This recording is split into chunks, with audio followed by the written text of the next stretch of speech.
Good morning ulit mga kababayan at welcome po sa ating munting channel. Pag-uusapan po natin ngayon itong mainit na issue patungkol nga po dito kay Congressman Erwin Tulfo, na kung saan ay kamakailan ay nagbigay siya ng komento patungkol sa mga patiko sa kanya na keso hindi siya Pilipino, keso walang karapatan manunungkulan sa ating bayan, na keso walang kredibilidad, ay talagang kumirot, no, sa kanyang puso yung lahat ng yan na mga komento ng kapwa natin mga vloggers at mga ibang personalidad.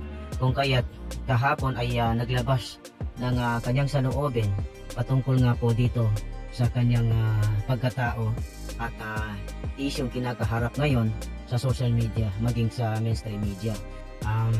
Panoorin natin itong paglabas ng saloobin ni Congressman Erwin Tulfo.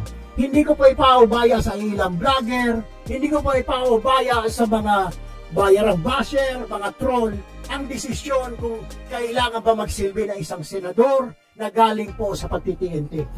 Na galing po na dati po undocumented alien, na illegal ikanga OFW. Pero ipaubaya ko po ito sa sambayanan. Because ang sambayanan po at the end of the day will decide sa Mayo, sa darating po na Mayo. Ngayon, kung sasabihin ng COMELEC, Erwin, ayaw namin, disobey. Ngayon, pagdating sa May 12, hindi po ba tayo makapag-antay? Ilang buwan na naman, January, February, March, April, May, 4 na buwan na lang po. Kung ayaw na sa mga Tulfo, di wag hunin yung iboto sa Erwin Tulfo, wag nyo iboto sa Ben Tulfo. Iboto nyo hunin dyan yung mga magagaling dyan. Yung mga veterano na dyan. Yung mga galing sa Congress ngayon, magsisenador. Yung mga matatanda na dyan. Oh, banat ng banat, wala nang ginawa kundi tumira. Pero pagkatapos pa ng eleksyon, do you hear them? Oh, nakakatulong ba? Huwag na ho tayo maglukuhan. Niloloko lang ho ninyo ang taong bayan. Magaling lang kayo pag mag-i-eleksyon. Labas ng pera, tulong dito, tulong doon po, Tragis. Pardon my French, bye. Okay lang yan. Pero, you know, nakakasama na loob eh. Samantalang kung kami, trabaho ng trabaho, at marami din naman dyan mga mambabatas. Matapos ang eleksyon, tulong ng tulong. Hindi lang ko na ma-publicize. Pero yung ilan dyan, banat ng banat, anak ng baka. Tapos ito mga vlogger na ito, bakit hindi ninyo banatan yung ilan dyan? Na mga corrupt talaga, na hindi nila alam kung saan nila dinala yung budget nila. Bakit hindi po yun ang tanongin ninyo? Bakit ho ako? Sasabihin nyo ngayon, walang credibilidad? Marami ho dyan na walang kredibilidad. Pag sinabi mo. Pag sinabi nyo walang kredibilidad, wala na ho. Huwag na ho tayo magboto ng senador, huwag na tayo magboto ng congressman, huwag na ho tayo magboto. Dahil kung kredibilidad man lang. Marami nga ko lang dyan na tumatakbo, may kasong kriminal. Oh, Dami. Sus Mariose. Nagdakaw talaga na pera eh. Para matapos na ho ang lahat na ito, wala ho akong ginawang masama. Nagtungo po ako sa Amerika para pakainin ang anak ko, pag-aralin. That's what I did. That's the only mistake that I did. Nag-TNT po ako. That's true. Lahat po ng diskarte ginawa ko na ho, bayan.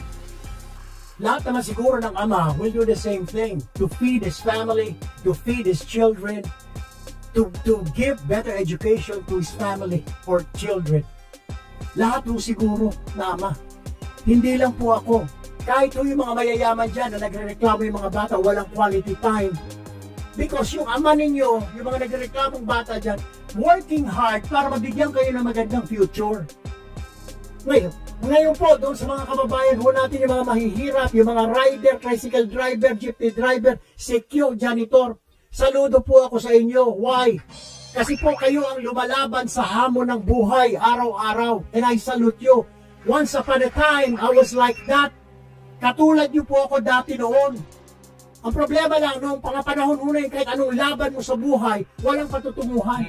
Because you do not have the chance, because you do not have the opportunity. Ang maganda dyan kung lumaban ka talaga ng patas. Yan ang maganda. Hindi ko po ikinahihiya, bayan, na I was once an undocumented alien, na I was once an illegal OFW dahil wala akong papel.